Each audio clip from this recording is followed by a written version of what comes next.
Hey, this is Tyger. Welcome to my video contribution for the current sales event.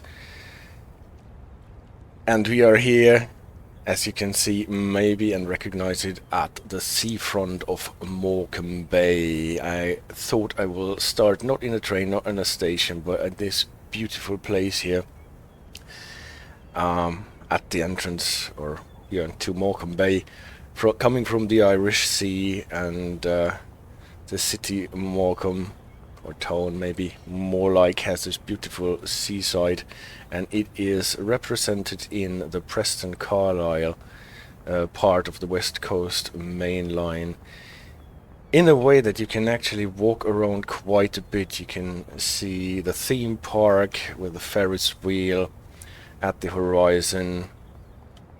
You can see this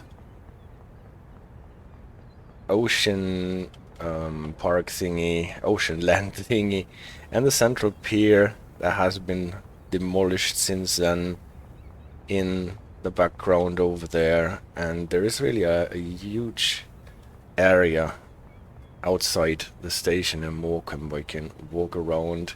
Morecambe to Lancaster is the little branch line that is represented in this DLC, and yeah, I thought I'd start here, take you on a pacer from Morecambe to Lancaster, and from Lancaster then on an improvised service up north, if we make it within the 1 hour that we have been allotted. Then we will make it just up Shap Hill. Here is the central pier. Here are the Morecambe Winter Gardens, one of the most impressive buildings and sites that is actually getting restored from what you can read on the internet after having been shut down for a couple of decades. And we're getting closer to the station. I love this beach-like atmosphere, and I think Just Trains, who made this DLC, caught this really well, and you almost wish that they could recreate the whole of the United Kingdom as it was in 1986 to walk around. Thank you for letting me pause. And we are getting closer to the station here. Actually, we cannot go up the curb, but here we can. And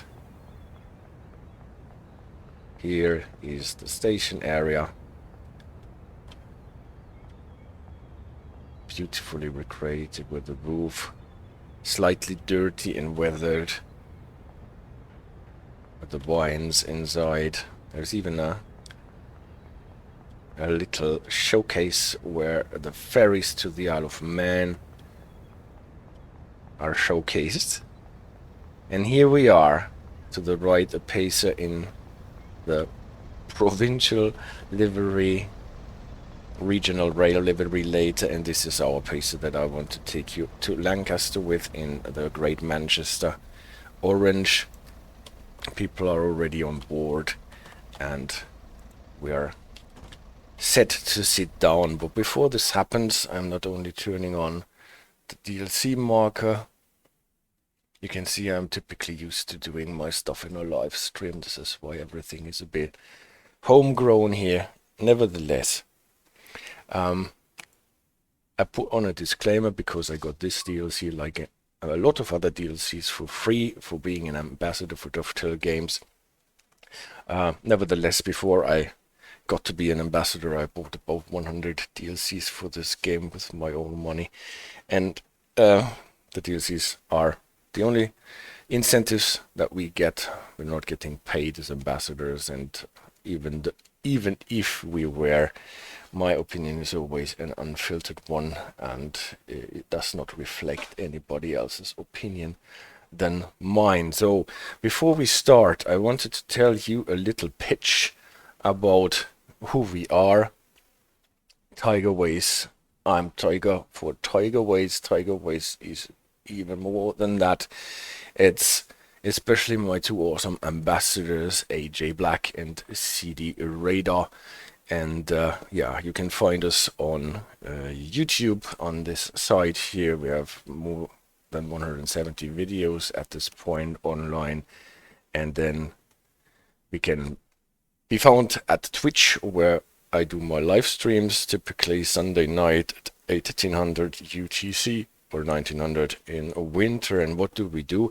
We run trains, but not only that, we also use usually a lot of presentations to discuss signaling systems, like here NORAD signaling system with cap signals on the American trains, British system here, for example, the temporary speed restrictions, sometimes even a bit more sophisticated operating rules like Zugfahrt mit besonderem Auftrag in the German system, and here the French system. So we have more or less most of the signaling systems that appear in the game covered. Here the Swiss system, L translating into Swiss system N, for example. Just a quick run through to tease you a bit. Safety systems, obviously we discuss a lot here, are the British safety systems in the master chart, how they fit together and what they do. Here, for example, how the Dutch system, ATB Eerste Generatie, works as an example for a pulse code cap signaling. Yeah, with diagrams here at this point. Austrian safety systems, PCB 90, what is essentially very much the same as we have in Germany, then how different safety systems work together here on an example. But also we're talking about technical stuff. So if you're interested in how a hydrokinetic transmission actually works with the Fettinger principle, and how fluid coupling is a different thing than a converter here that transfers the ratio, or for example how a tap changing machine works here in connection with the push-pull train, how brushless motors work as opposed to a three-phase AC motors, how the brake system in emergency situations on American trains, for example, and a lot more couplers are discussed. Sometimes we discuss historic developments, like here, what is so cool about adding the 11 branch to the 5 circle line, and here, for example, discussed the ScotRail brand and how it went. And because nobody can find this, what they are looking for, in 175 videos, AJ made a great site here at tygerways.off-black.com. Can be found also at tygerways.live, thanks to Perny. And here AJ, in her Off-Black Imperium, built a site where we have everything grouped together nicely in an index, more or less, for the countries, for the different things as train tech and so on. And here you can find the videos when you're looking for something specific. Yeah, that's us, Tygerways. My name is Tyger, and I will take you to Lancaster and later to up Shap Summit in beautiful Lancashire and Cumbria. So before we can start, we need a path, and actually we are running in the timetable, but with spawned trains, because I want to do something special, a double-headed 87 train. So we will still have to start our train properly, turn on the AWS. Safety systems on the Pacer are typically quite simple. I think I already put in, yes, the correct destination, and then the guard can close the doors.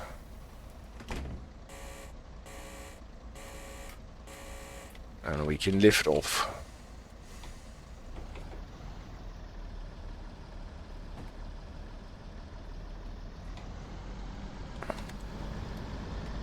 Oh, someone forgot to close the panel here.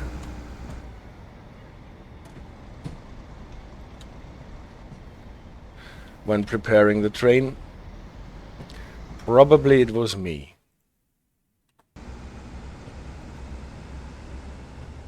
So here again, the theme park at Morecambe and the installations at the seafront in the background.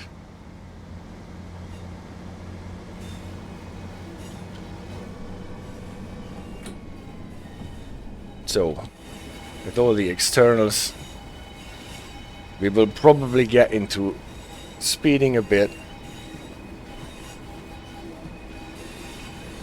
This is what we have to live with.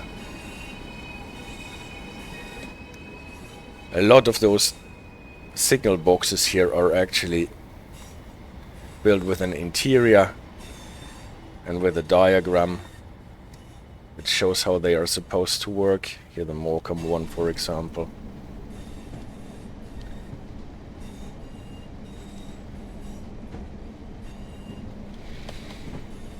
Unfortunately, we cannot go to the right here to Hesham.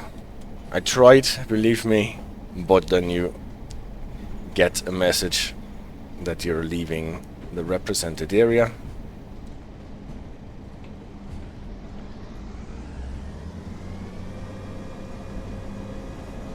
There's another station on the way that we're going to pass. It's called, can we see it here? Yeah, Bear Lane. Also with a represented signal box.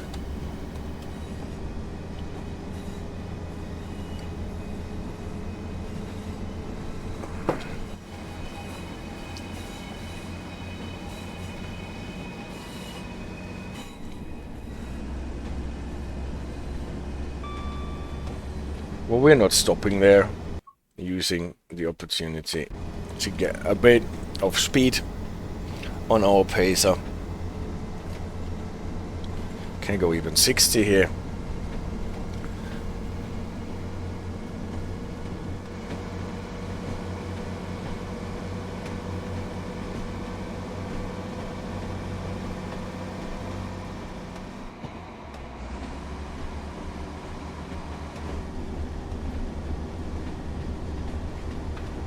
But at Bear Lane, we have to slow down. We saw that coming here, or what actually past Bear Lane when we're going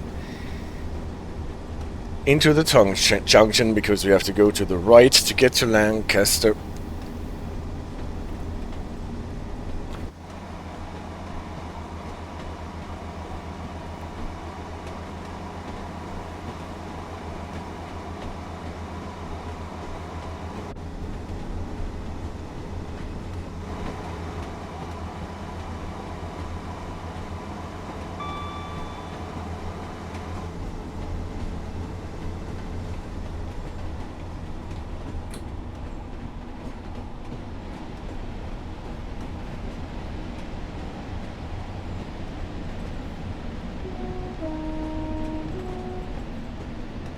Passing Bear Lane. See how we have to... Yeah, we're obviously much too fast. Because here is the 15 marker.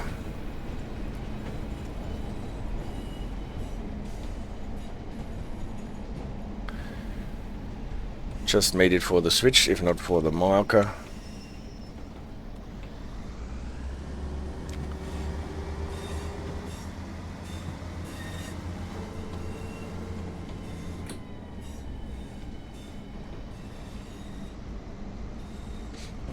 In front of us there is the junction. To the left is the way to Carnforth, Oxenholm, and finally Carlisle. Before that, Hest Bay.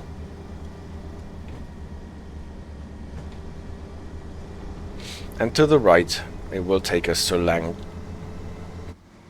Lancaster. What is this guy up to with this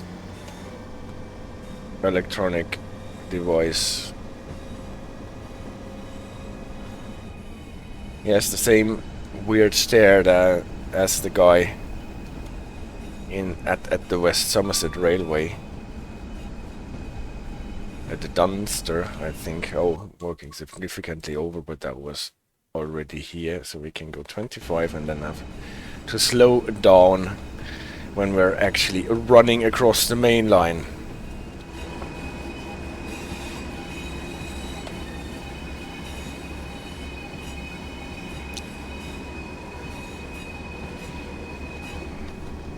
Well, yeah, usually I pay more attention to keeping the speed limits. And as you can see, I usually run a very reduced HUD. It is actually the original HUD, with everything turned off, especially the big speed clock and the track preview and all that stuff. It's only that we know what's the time, where we have to go, and well, yeah, how far away we are.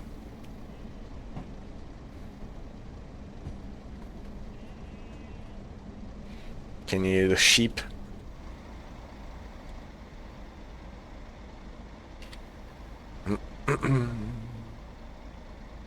Here they are, the sheep. Meh. So we're still slow because we have to go across one more switch for the changeover here, because we're on the wrong side of the track. Need to go to the left even though we're not going that far.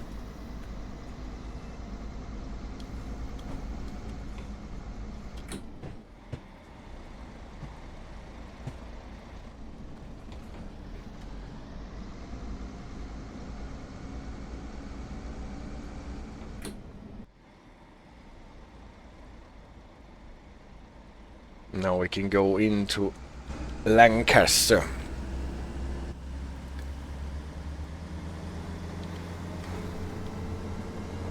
Scenery in this DLC is extremely beautiful. Hardly ever seen a DLC with so much care for the scenery. Not only next to the tracks, but also at the horizon, further away.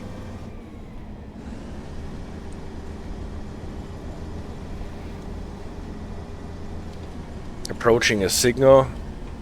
Haven't seen a signal so far, so I'll be cautious. And it is at caution.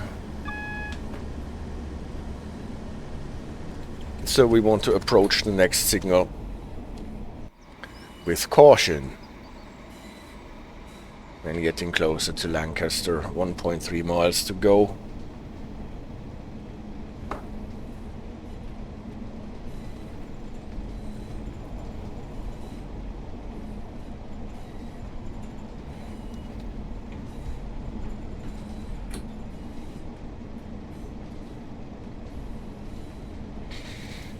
As we all know, there is no fixed speed limit that we have to adhere to after getting a caution signal, unlike many American systems that connect and approach yellow signal typically with a speed limit of 30 or 40 miles.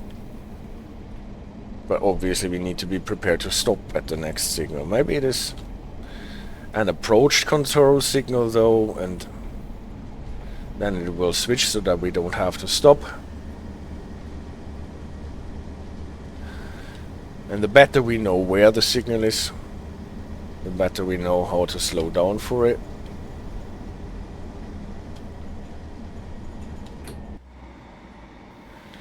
Now we can already see Lancaster Castle coming up.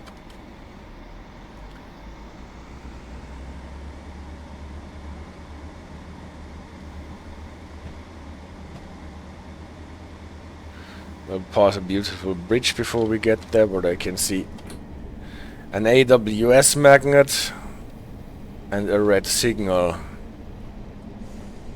So be prepared to stop at this red signal. And it was approach controlled, as it seems, because it is sending us to B2, what probably stands for Bay Platform 2, a platform that has only an entrance and exit that is identical, so we can't go through. Lancaster Corporation Gasworks to the right, Lancaster Castle to the left. And we are crossing Carlisle Bridge and the River Lune. At the horizon you can see the Ashton Memorial.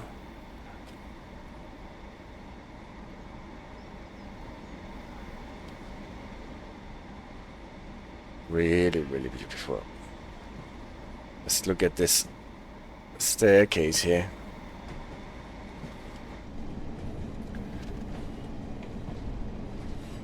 Switch speed is 20, I think.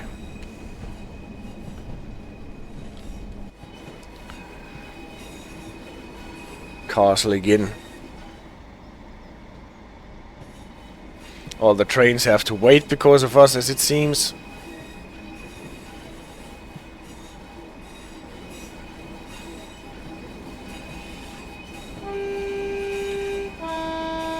And now they can go. E-R, just like a donkey.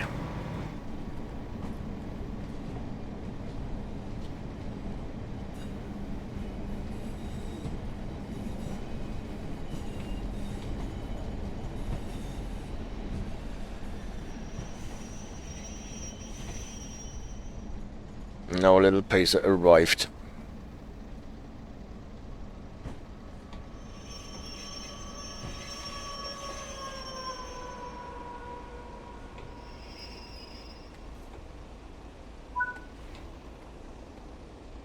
Okay.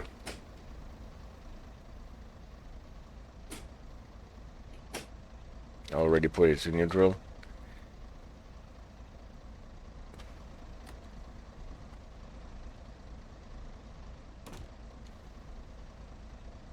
Let's open the doors with the guard key.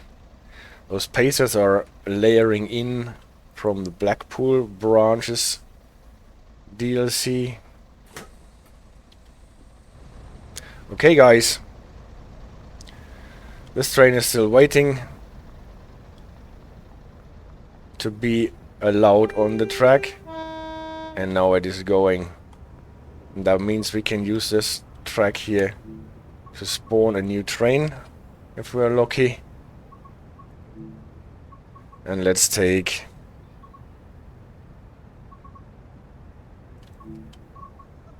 ICE3. We can't take it yet. Has to clear the block first.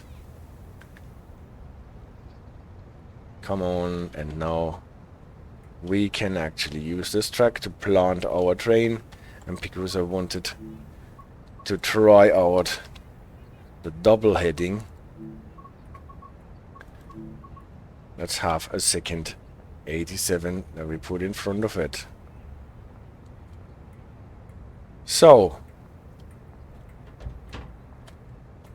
also the 87, what is the original locomotive that comes with this DLC, is a really beautiful thing. It has an engine room where you have to dock to get into. A lot of things that you can actually... No, I don't want to... This is where you turn on the DSD safety system. You can stand up again. Test the fire alarm. Works. AWS unisolated. Cab changeover. I want to take over this service here. And then we can turn it on and light some lights. Pantograph is already up. We don't have to start that from scratch.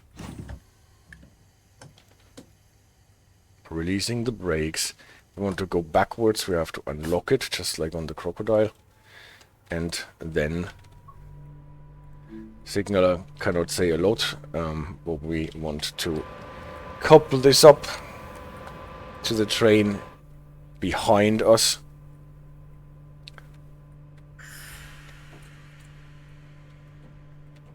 So let's just notch up one.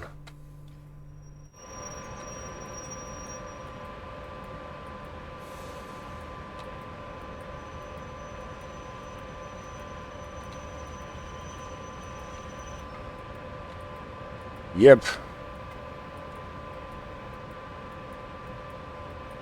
That worked. Couple it.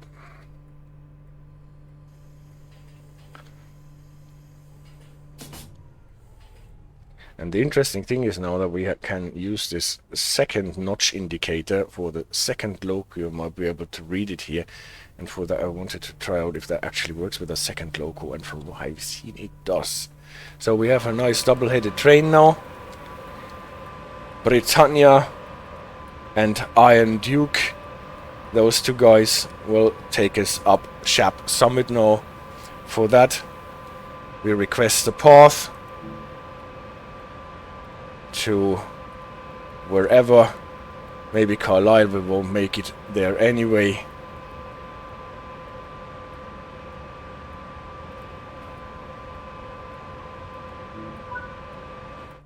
Just so that nobody is getting in front of us.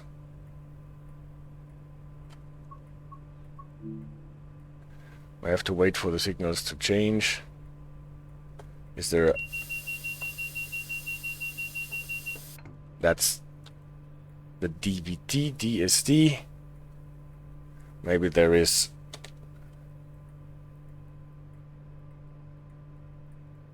another train coming in like we did. Yeah, see, there is this regional rail pacer we saw at Morecambe is coming in. But the signal allows us that we can shunt to the red signal. Don't know if that is shunting in German operating rules.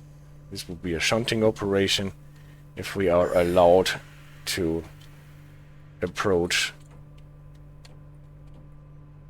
with a train up to a red signal.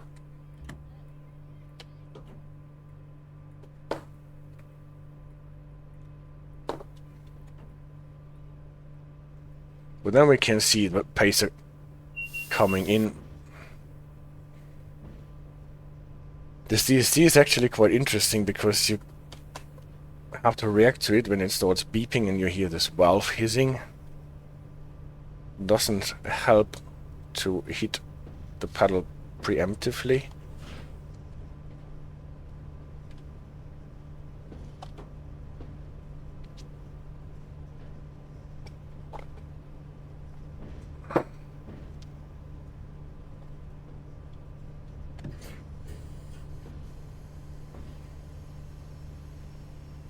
And now we can already see the pace approaching. Now it's us who have to wait for the pacer crossing the line, and you can see how, like a little caterpillar, is coming in. And then hopefully we will get the green light. If you're getting annoyed by this, you can pull your master switch into neutral and it won't go off. And now unfortunately this train here has gotten the green signal, but we can't allow this to happen. Otherwise we cannot really go fast. With a slow freight train in front of us, we will be locked to slow speeds, and I want to see how it works with the double heading. So we're still at 15 here, and you can see how the notch indicator is working for both locomotives. It shows you the 38 notches in the tap changer, not numbered with 0 to 38, but with more or less 0 to 100%. And then it has a 39th notch where we can go into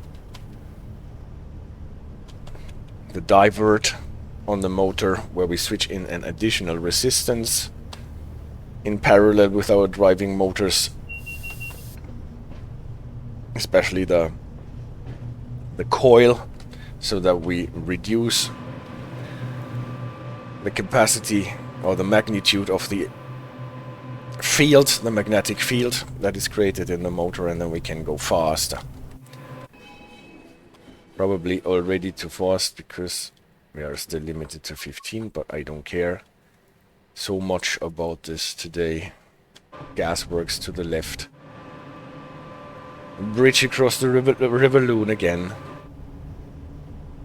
And now we can see what this train can do in terms of acceleration.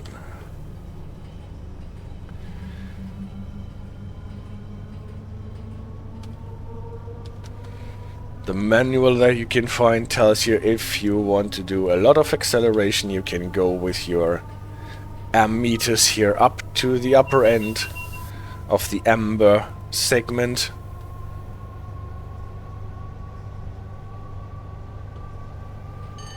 And with good adhesion, this is totally possible, at least in the game. No idea how it is in real life, obviously.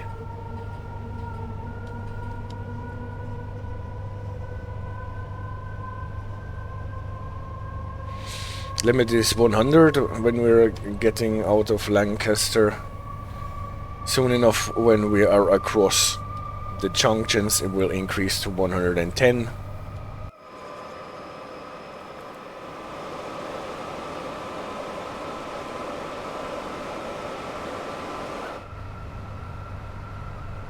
We will passing the junction area again.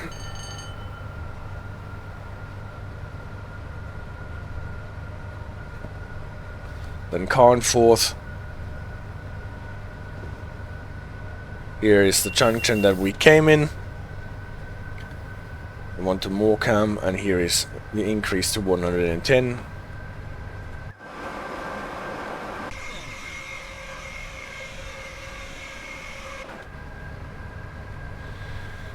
So we can kick our machines into weak field. That was a neutral section, and you saw we lost all the power. In the manual for this route, they tell you the normal way to approach those neutral sections while we are passing Hest Bay here, with a beautiful view of Morecambe Bay, and passing the signal box for Hest Bay.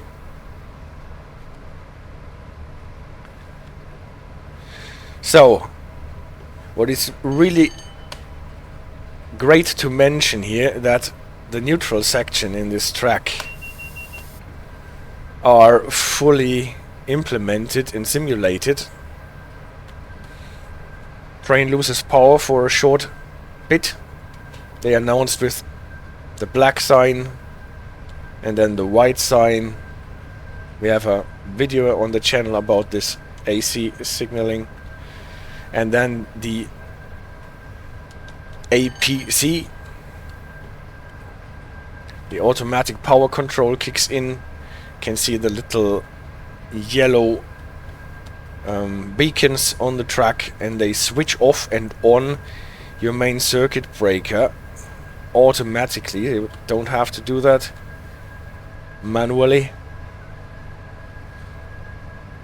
And when driving at night, even your high visibility light turns off, what is super cute, and on again. Sometimes it does not turn on again because there is a failure of 101 with an updated simulation that comes with this DLC here. If it does not turn on again by its own, then you have to press this pan to up overload reset button. Now we're passing Carnforth already. Carnforth we can pass at speed.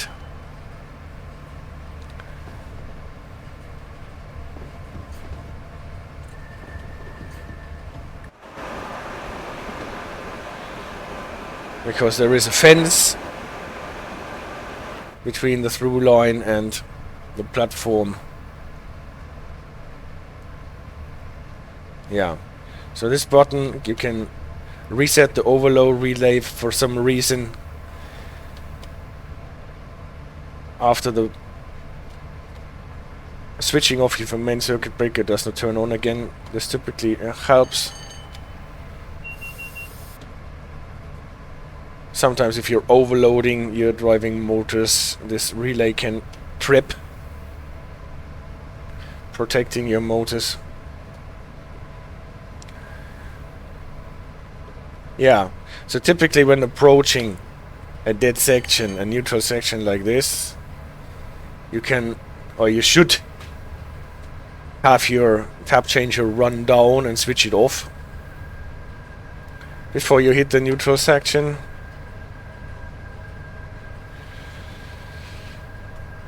But to prevent you from stalling in the neutral section, it is also acceptable to run into the neutral section with the tap changer at the tap above 0, and then it will switch off. You always have to put your tap changer back to 0, because otherwise you can't apply power again.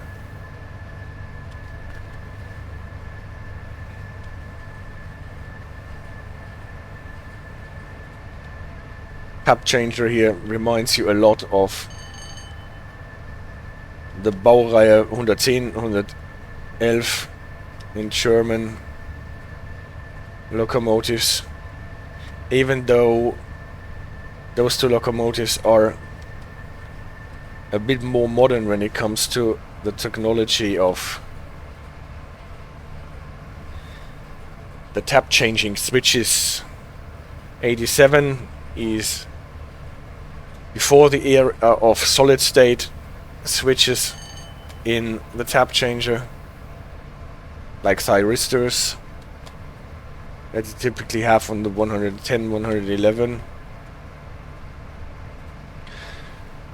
But this loco here, from what you can read, still works with mechanical switches, moving parts that are moved with electric or air motors.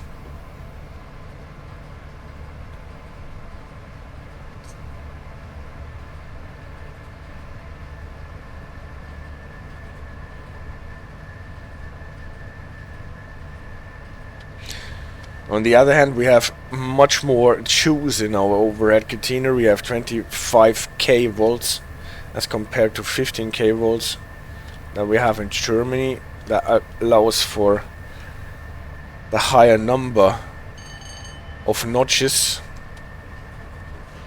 in our tap changer. Now with these two legs, they are typically my brake marker for a slowdown to 100 line speed that we should run into somewhere past the next bend.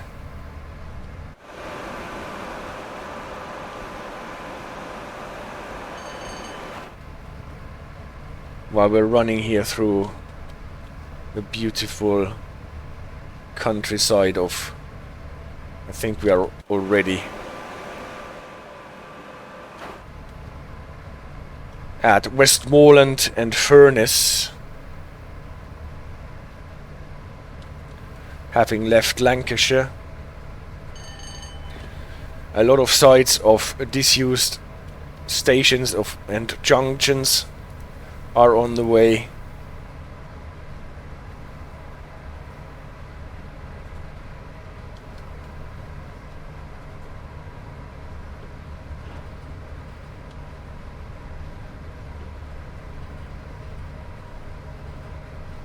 So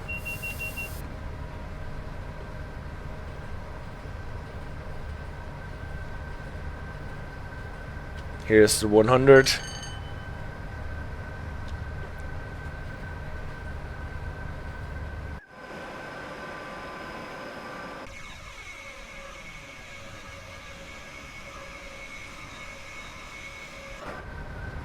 And now the race is on whether we can make it up Shap Summit before the time is off.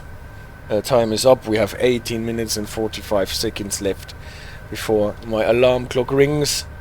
and then I have to wind down.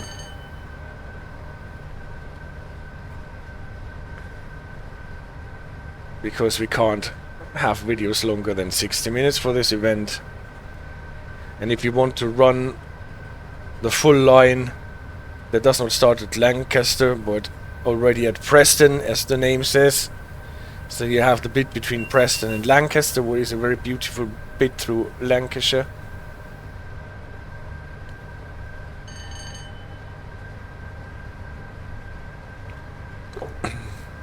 And after Shap Summit there is Perneath, and then the bit to Carlisle, and then even on to Kingmore Yard and TMD, traction maintenance depot, if I'm not mistaken.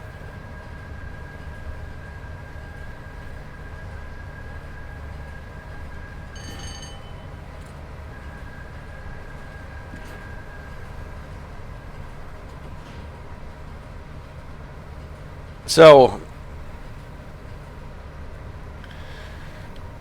now with our Super Express double heading 287s, closing in on Oxenholm, what is called Oxenholm Lake District in present day, if I'm not mistaken.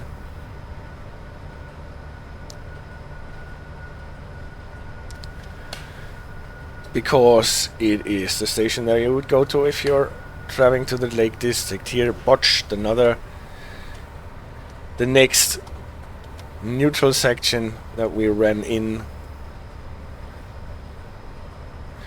preparing us for the slowdown to 90 that begins at Oxenholm station. Let the speed drop a bit below the 90 because we might pick up some speed when getting out of Oxenholm. Here is the entrance to Oxenholm, and here is somewhere, did not actually spot it, but somewhere here is the limit to 90.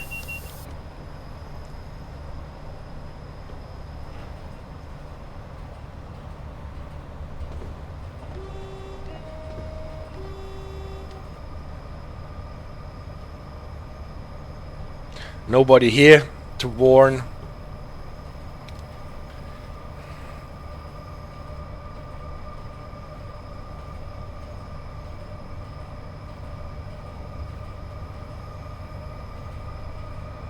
So let's see that we can pick up speed up to the 90 again.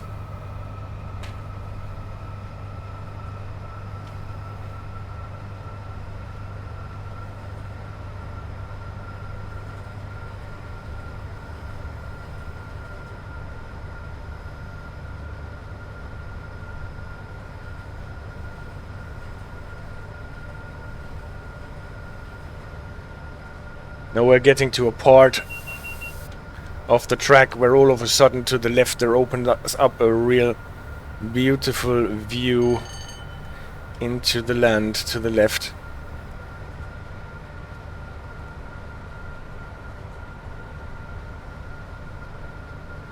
Here, whoa. I always love this point. And this actually reminds me that we have to slow down to 85 soonish.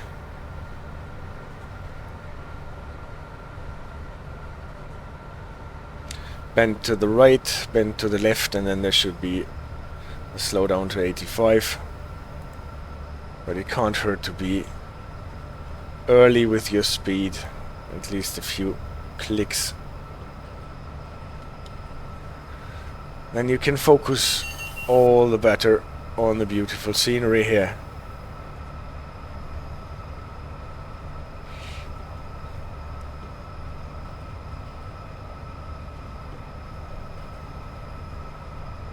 It's more or less all Lune Valley that we're traveling here. Later we're getting to the most here was the 85 by the way, most picturesque Lune Gorge. When we reach Tebay,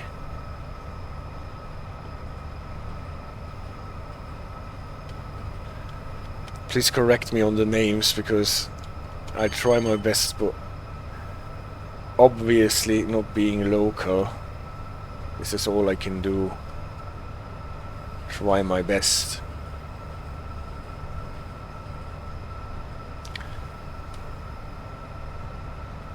Especially if I don't have my friend Lofty with me.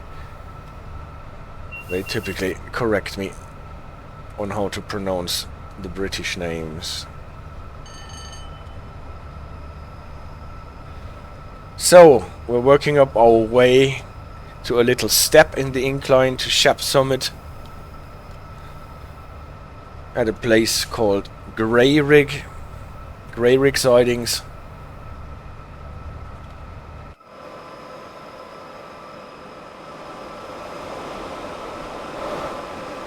And at this point we have a slowdown to 80.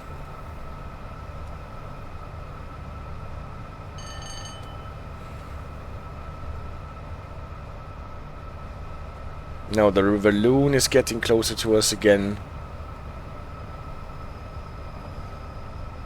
Ground frame here, we can in an emergency go to the other track.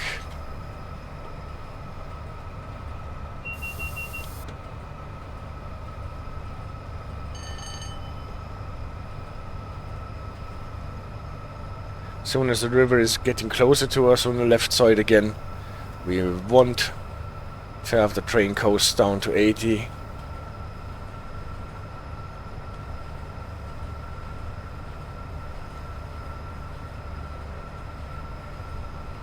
Here it is.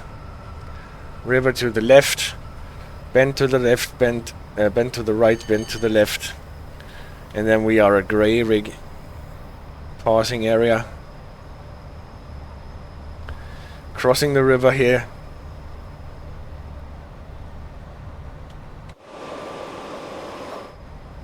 And then here's the passing area, if I'm not mistaken. Or at least quite soon. Steel train. There were steel cars here come with the DLC. Here it is, Grayrigg passing area. And here should be the 80. Here it is.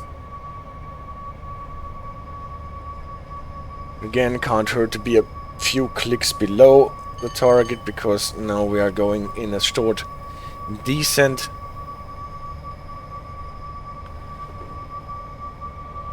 Picking up the speed from the gradient.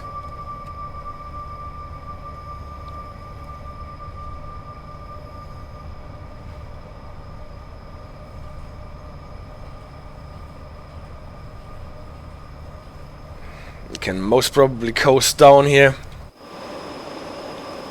Motorway to the left.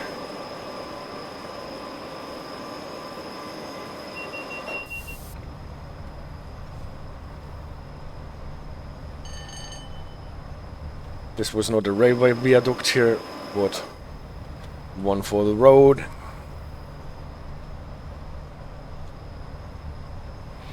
Soon we will get an increase to 90, and then to 100, and then to 105, and then we're running up Shap Summit.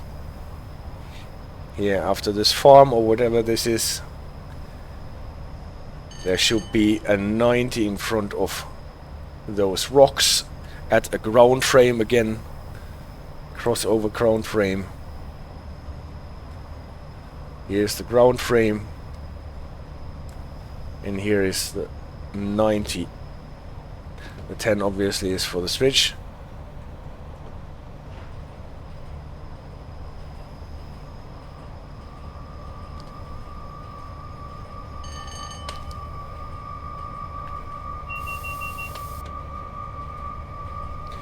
Now we can throw in a bit more power again.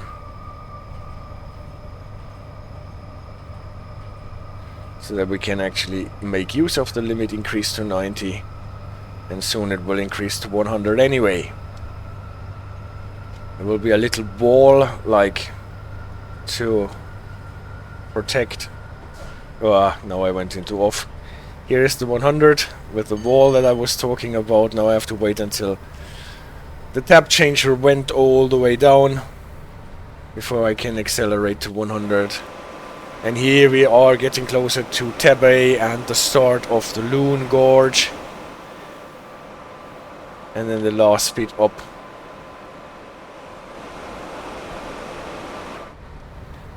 to Shap Summit. Tap changer went to 0. I can build power again.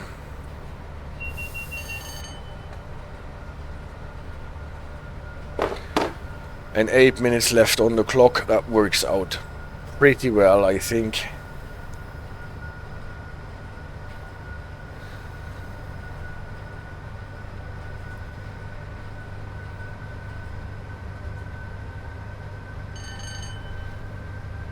So soon enough we will have an increase to 105, but before that happens, we're approaching a neutral section.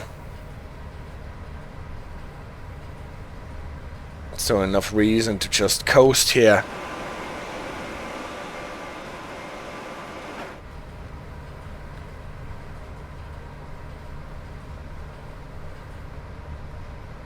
Here's probably 105. But we still have to wait for the neutral section to be passed before we can switch power on again. And here it is, sign for the neutral section, and here the 4 yellow beacons for the APC. And we are at Tebay, entering the Lune Gorge proper.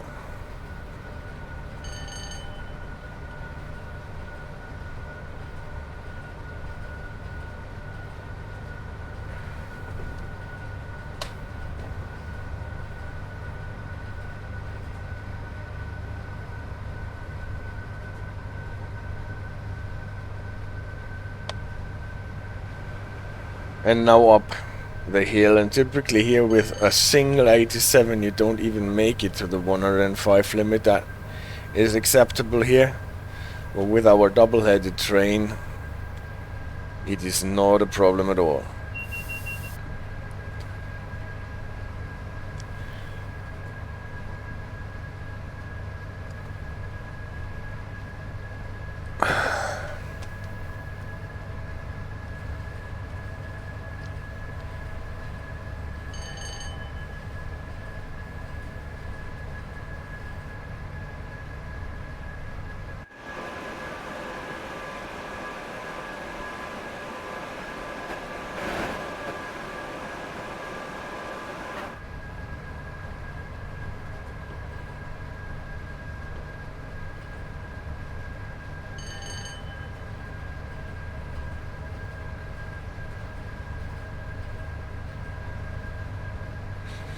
We're out of the Lune Gorge already, up on this upland.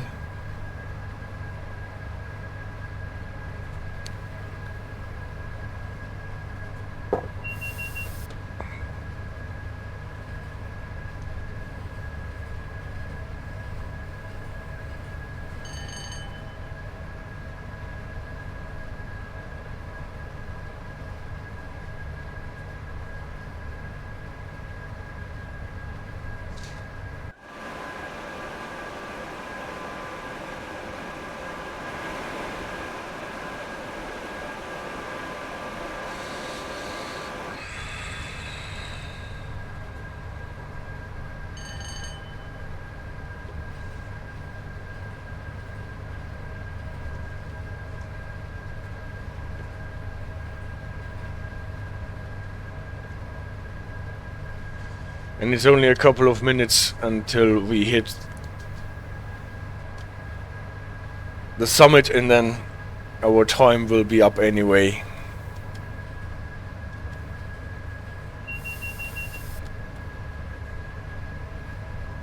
Here is the forest that typically marks for me the begin for the slowdown for the 90 that is allowed up the summit. Normally braking is not so necessary because we are not that fast, but with our Super Express with a double-headed train it is. And well, that's the summit. That is the summit, and now we are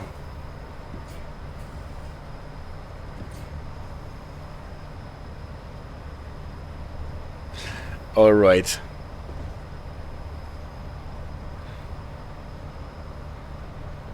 All right, everything is good. I just got a message that I am actually live streaming, so I hit the wrong button. Instead of recording, I hit the streaming button, so I apologize for not talking to my chat. I actually meant to pre-record this video. Now it was streamed. Well, let's see how we can figure this out. The problem is that I just learn this when it is done. Yeah, well, what I wanted to show at this point is where you can find me, and then call it a day. And well, so where is my marker for it? Okay, maybe it can be a bit bigger than that. Okay, thank you for staying with me, for watching this pre-recorded video. That was accidentally maybe on stream. At any rate, it was a beautiful hour up Shap Summit. We will see how we can salvage this. See you on Twitch, on YouTube, and have a nice event. Thank you so much. Bye bye.